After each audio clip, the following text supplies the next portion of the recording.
أعوذ بالله من الشيطان الرجيم. بسم الله الرحمن الرحيم. الحمد لله رب العالمين، وأفضل الصلاة وأتم التسليم على سيدنا محمد صلى الله عليه وسلم وعلى آله وصحبه أجمعين. اللهم علمنا ما ينفعنا وانفعنا بما علمتنا وزدنا علما يا أرحم الراحمين. اللهم أرنا الحق حقا وارزقنا اتباعه، وأرنا الباطل باطلا وارزقنا اجتنابه. اللهم صل وسلم على عبدك ونبيك محمد صلى الله عليه وسلم وعلى آله وأصحابه أجمعين.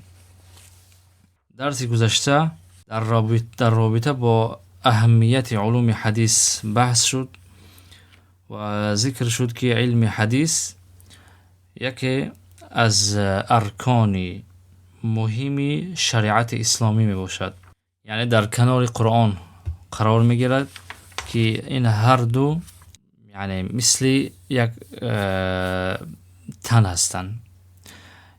یعنی به این معنی که کسی یکی را قبول کند و دیگری را قبول نکند ایمانش قبول نیست. مثل اون کسی است که یک طرف شهادتین را قبول کرده است و طرف دیگرش را قبول نکرده است. سپس بیان شد که علم حدیث از جمله علوم آلت به شمار می رود، همچنان که علم اصول فقه هم از علوم آلت است. بعداً این هم بیان شد که این دو علم، مصطلح الحدیث و اصول فقه، هر دو به مانند همون بال هستند، پرها هستند که یک طالب علم با این بالها پرواز میکنه. اگر این دو علم نباشد نمیتواند به جایی برسد. در اینجا توقف کرده بودیم. حالا شروع میکنن از ادامه این موضوع که میفرمایند ولا يقتصر علم اصول الحديث من جهة اخرى على دراسة النصوص الشرعية وحسب. میگوید علم اصول حدیث از دیگر جهت بسندگی نمیکند بر دراسه و آموختن نصوص شرعیه و بس. یعنی علم حدیث فقط برای آموختن نصوص شرعیه نیست، بل یتجاوزها لدراسة كل فن، بلکه نصوص شرعیه را تجاوز میکند، میگذرد با آموختن هر نقل، سواء كان من الأخبار التاريخية الماضية أو من الحياة الحاضرة. برابر است که این اخبار تاریخی گذشته باشد یا از حیات امروزه باشد. یعنی یک انسان اگر میخواهد از تاریخ چیزی رو نقل کند میتواند در پرتو همین علم نقل کند، به این معنی که همین علم براش راهنمایی میکند که اون خبری که تو نقل میکنی با کدام شروط گرفته میشود و با کدام شروط او رد کرده میشود. و این چنین امروز اگر تو یا کسی برای تو خبری آورد، یک نقلی را برای تو کشان از حادثه از نفر دیگری، میتوانی اون نقل را، اون خبر را بررسی کنی در پرتو همین علم. یعنی اون کسی که برای تو نقل را آورد، خبر داد، چگونه شخص است، شخصیت ثقه است، باوری است، قابل اعتماد است، یا این خبری که برای تو آورد چقدر صحت داره و با قواعدی که از این علم آموخته میشد این رو حل و فصل کردن ممکن است. یعنی این علم دخالت میکنه به این قضیه های دیگر هم. لذلك فإن دارس هذا العلم يملك من المعايير والضوابط ما يجعله يتثبت من الأخبار. از همین خاطر است که آموزنده همین علم، کسی که علم اصول حدیث را می آموزد و خوب درک میکند، این شخصیت میگوید از معیارها و ضوابط، قاعده ها، اون چیزی را مالک میشود، یعنی اون مهارت را مالک میشود، کسب میکند که یجعله یتثبت من الاخبار، این انسان را چنان قرار میدهد که در نقل کردن خبرها تثبت میکند، یعنی استواری نشان میدهد. ولا یغتر بكل ما یسمع من حدیث، به هر سخنی که میشنود مغرور نمیشه، در حال هر چی که به گوشش میرسد در حال او رو تصدیق نمیکند، در حال حکم نمیگذارد بالای او.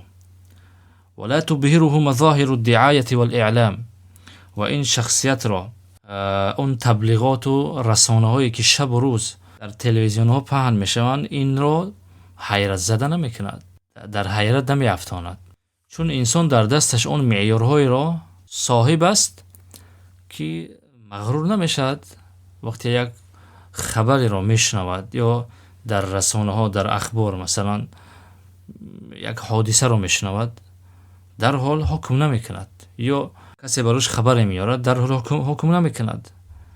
اول در این ترازویی که آموخته است، این میزان در این معیار سنجش میکند، بعد حکم میکند، بعد خلاصه میبرد. یکی از مشکلی بعضی از شخصیت های معروف و مشهور هستند که هر چی که به گوششون میرسد یا هر چی که در کتاب ها میبینن در حال به دیگران نقل میکنن.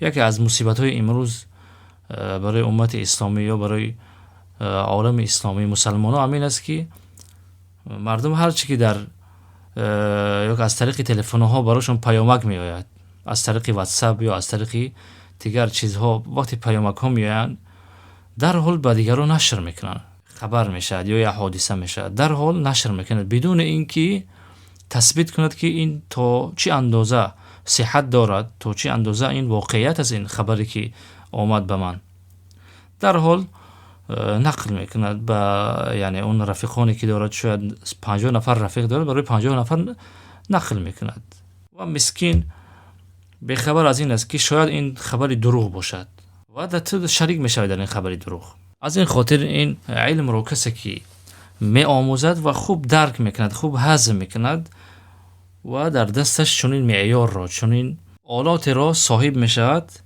که میتواند به هر خبری که به گوشش میرسد تثبیت کند، یعنی به هر چی که به گوشش میرسد مغرور نمیشد، فریفته نمیخورد. فإن لم يملك ذلك كان كمن حفظ قواعد النحو والصرف دون أن يدرك ذهنه فهم الخطاب و دون أن يقيم لسانه رد الجواب. حالا شخصی که همین معیار رو صاحب نشود، این میزان رو به دست نیارد، مثل شخصیت می شود، مثل شخصیت می باشد که قواعد نحو و صرف را از یاد کرده است، یعنی ماشاءالله از کتاب های زیادی خونده است در علم صرف و نحو، لیکن دون ان یدرک ذهنه فهم الخطاب، این شخصیت ذهنش، عقلش همون فهم خطاب رو درک نمی کند و زبانش هم درست حرف زدن نمیتونه یا درست جواب گفتن نمیتوند به زبان عربی، یعنی به زبان عربی 2 دقیقه خطبه کردن نمیتوند، سخنرانی کردن نمیتوند، چون قواعد رو از یاد کرده است، استفاده نبرده است، در میدان استفاده نبرده است. حالا شخصی که همین قواعد اصول حدیث را هم بیاموزد و اگر استفاده نبرد مثل همین شخصیت است. یعنی این قواعد گفتم که علمی آلت است به وسیله است که تو رو به دیگر جا میرساند. یعنی این علم رو مقصد از آموختنش همین است که کدام خبر صحیح است، کدام حدیث صحیح است و این حدیث رو من بگیرم عمل کنم با این حدیث، و کدام حدیث ضعیف است یا قابل قبول نیست من این را رد کنم، با این عمل نکنم. یعنی احادیثی که ضعیف است با اینها عمل نکنم، اگرچه این بحث حالا می آید که احادیث ضعیف حکمش چی است، عمل کردن جایز است یا جایز نیست، یک بحث علیحده است. وكذلك علم أصول الفقه يستفاد من مسائله فهم النصوص عامها وخاصها ومطلقها ومقيدها ونحو ذلك من الضوابط، وبدون مراعاته لا يمكن للإنسان أن يفهم الكلام على وجهه الصحيح. میگوید این چنین علم اصول فقه از جمله علوم آلت است که یستفاد من مسائله، از مسائل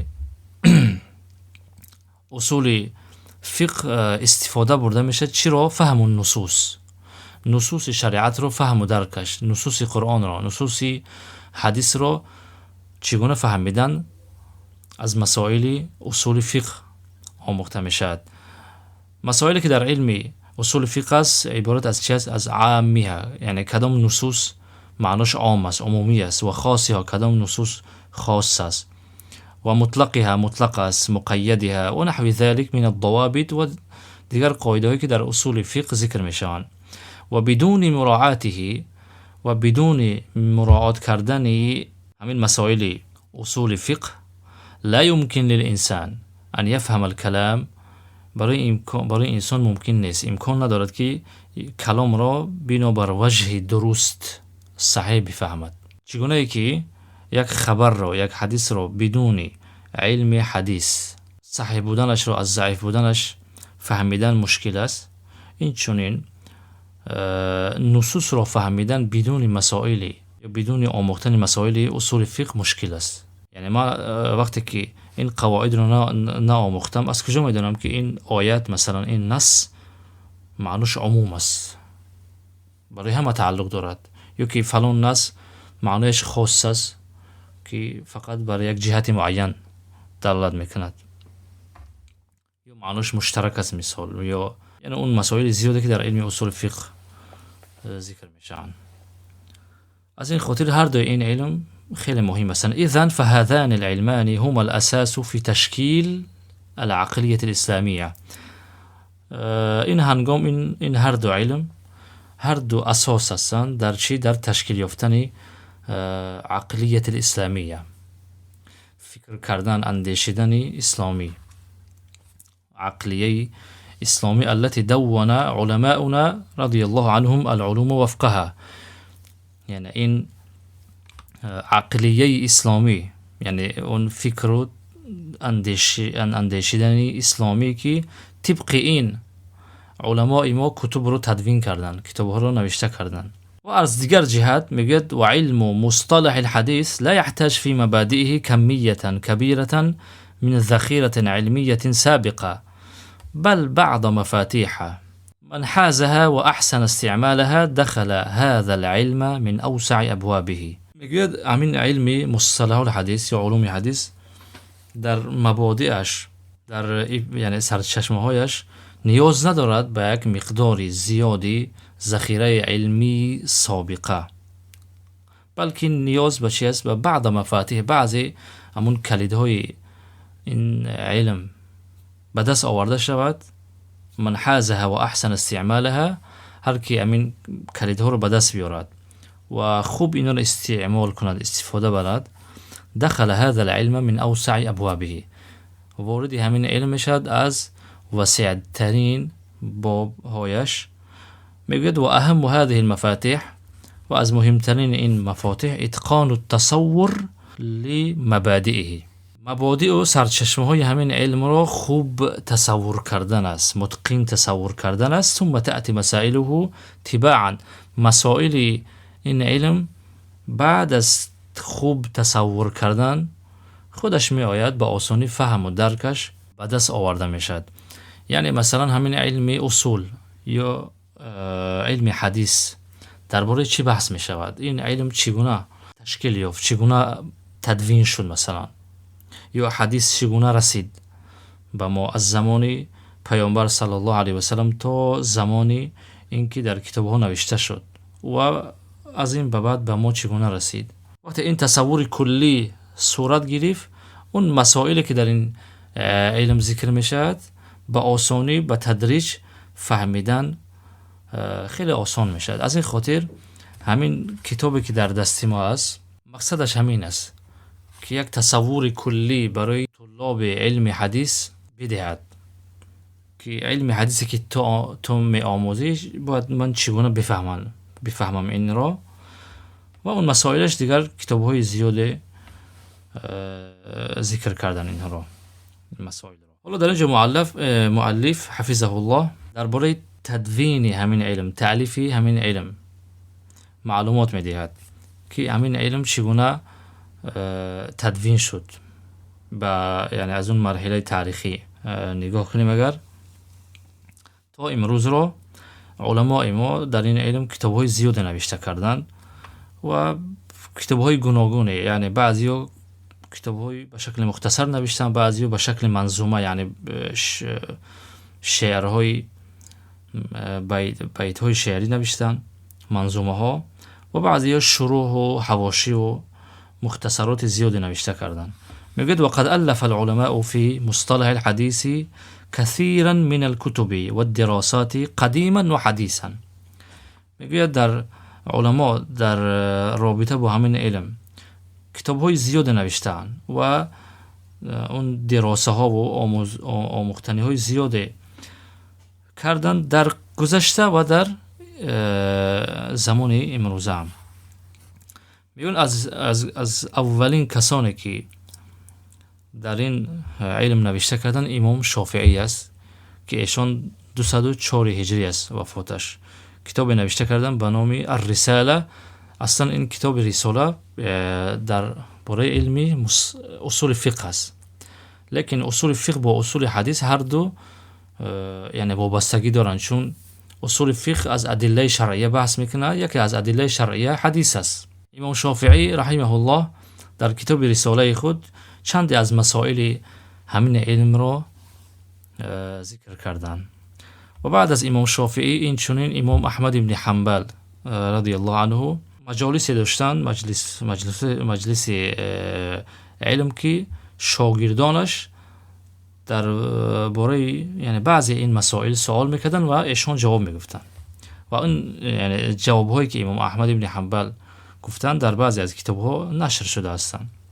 و این چنین بعد از طبقه اینها، بعد از طبقه امام احمد ابن حنبل که سال 234 هجری وفات میکنن، طبقه امام بخاری، امام مسلم و ابو داود، ترمذی میان و هر یک از اینها هم بعضی از مسائل این علم رو نوشته میکنن. مثلا امام بخاری در امین کتاب صحیحش در بعضی جاها بعضی قواعد رو یا کتابی داشتن، کتابای تاریخی کبیر، تاریخی صغیر داشتن. و امام مسلم این چنین در مقدمه همین صحیح مسلم، مقدمهش خیلی از مسائل همین علم رو ذکر کردن. این چنین امام ابو داود سجستانی کتاب دارد به نام رسالة اهل مکه، رساله الى اهل مکه، رسالة اهل مکه. در این رسالهش خیلی از این مسائل رو ذکر کردن. و این چنین امام ترمذی در همین سنن ترمذیش در قسم اخیر کتاب بحث علل رو ذکر کردن. و بعد از اینها طبقه ابن ماجه و دارقطنی اینا هم آمدن و در این علم نوشته کردن، اما همه اینها به شکل بعضی مسائل متفرقه را ذکر کردن در کتابهای خود، تا اینکه آمد القاضی الرام هرمزی که ایشان سال وفاتش 361 است اگر خطا نکنم، و کتابی رو نوشته کردن در همین علم، المحدث الفاصل بین الراوی والواعی. نام کتابش المحدث الفاصل بین الراوی والواعی، یعنی به شکل اولین کسی که به شکل یک کتابی مخصوص درباره همین فن نوشته کردن، میگن همین قاضی رام هرمزی است. بعد از قاضی رام هرمزی خطیب بغدادی که سال 463 است وفاتش، آمدن کتابی نوشته کردن در همین علم. و بعد از خطیب بغدادی حاکم نیسابوری میان 405 هجری وفاتش، معرفت علوم الحدیث کتاب. بعد از این خطیب بغدادی بعد از حاکم نیسابوری میان، خطیب بغدادی که نام کتابش الکفایه فی علم الروایه بعد از این حاکم نیسابوری است. و بعد از اینها هم القاضی عیاض 544 وفاتش، اونم کتابی نوشته کردن الالماع در این علم.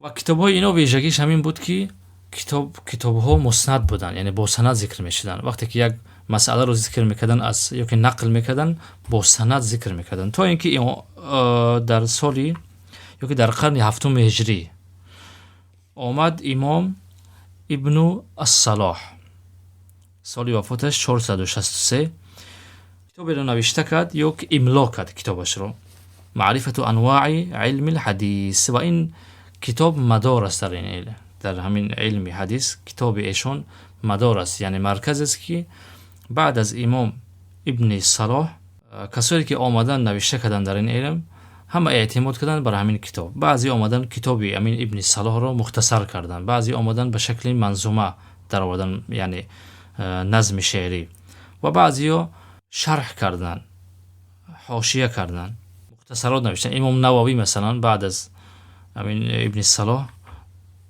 مختصر نوشتن، و اینچنین ابن دقیق العید و ترکمانی، ذهبی مثلا امام ذهبی هم امین اختصار کردن. ابن دقیق العید رو کتابش رو باز اختصار کردن، الموقظه. مثلا العراقی شیخی ابن حجر المنظومة الألفية العراقية، همین کتاب ابن صلاح رو در 1000 تا بیت جا کردن. و اینچنین امام سیوطی هم الفیة السیوطی وجود دارد. تقریب امام نووی رو شرح کرد امام سیوطی در کتاب تدریب الراویش. تقریب النووی، امام نووی تقریب، نام کتابش تقریب النووی، این اختصار علوم حدیث است، اختصار کتاب ابن صلاح. و این اختصار را امام سیوطی شرح کردن، تدریب الراوی. و اینچنین عراقی، همون الفیه عراقی را امام سخاوی شرح نوشتن، فتح المغیث به شرح الفیه الحدیث. و اینچنین از جمله کسایی که در این فن سهم کلان داشتن ابن حجر عسقلانی است که 852 وفات ایشان است. کتابی را نوشته کردن، کتابی مختصر است، نخبة الفکر. و این کتاب را خودش ایشان شرح کردن، اسس به نام نزهة النظر. و اطراف این کتاب هم کتابای زیادی نوشته شده است. همین نزهة النظر ابن حجر عسقلانی اطرافش کتابای زیاد نوشته است، شروحات و حواشی، و یعنی برای این کتاب اعتماد زیاد صورت گرفتگی است.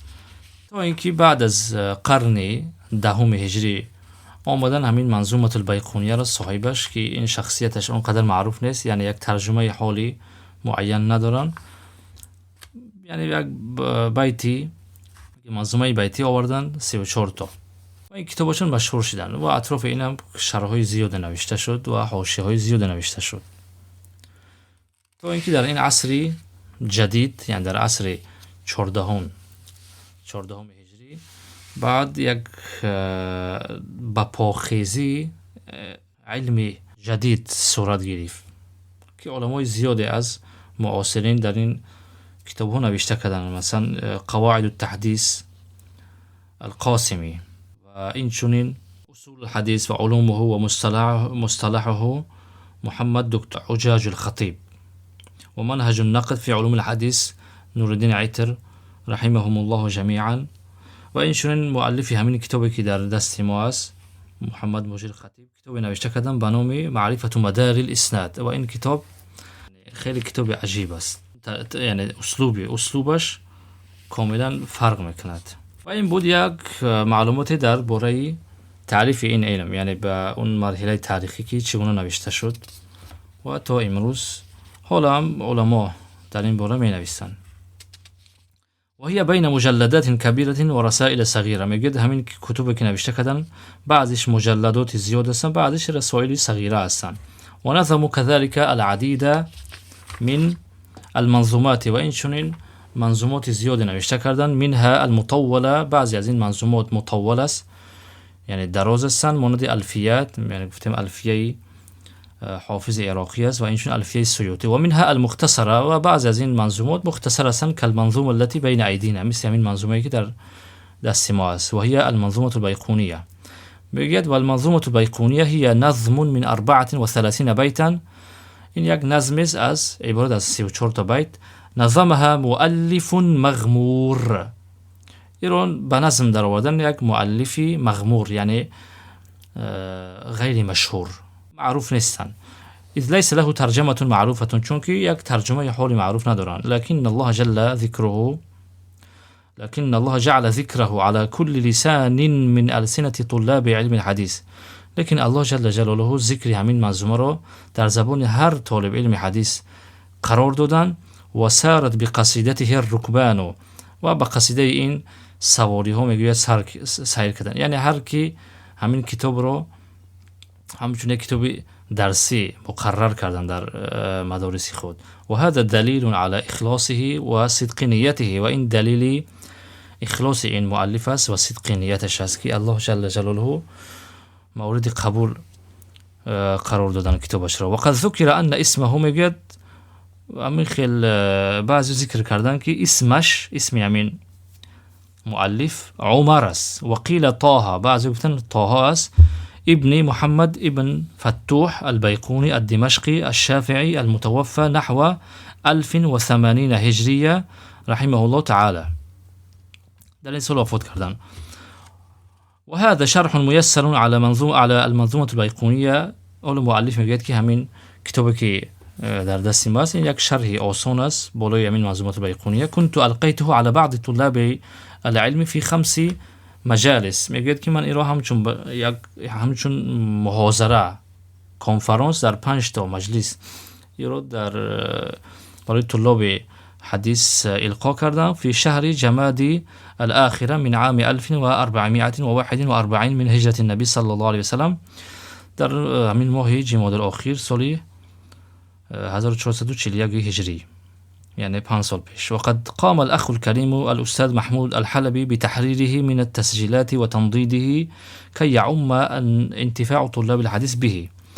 میگه یکی از برادرای ما همین استاد محمود حلبی از همون تسجیل ها ضبط ها گرفتن، این رو با شکل کتاب در آوردن، یعنی و تنضیده، یعنی ترتیب در آوردن تا اینکه نفعش برای همه شود. ولم يكن القصد تعلیف کتاب في شرح المنظومه فقد ألف في شرحها كثير. مقصد ما تعلیف نبود، چون یعنی منظومه البيقونية اطرافش شرح زیادی است، لیکن الله جل جلاله یعنی همین رو خواست که به شکل یک کتاب صادر شود. والله تعالى نرجو أن يؤسس هذا الشرح تصورا لعلوم الحديث عند الطلبة. و از الله جل جلاله امیدوار هستیم که این شرح تأسیس کند تصوری را برای علوم حدیث در نزد طالب علم ها. و ان يسهل عليهم فهم مسائله، اینکه بر آنها آسان کند فهم مسائلش را. و ان يتقبله منا، از ما قبول بکند بفرماید. و ينفع به كل من قرأه او نظر فيه. و الله جل جلاله وسیله این کتاب، این شرح نفع بدهد هر کسی که ای را بخوند یا اینکه نظر کند. والله سبحانه اعلم و بالصواب و الیه المرجع والمآب.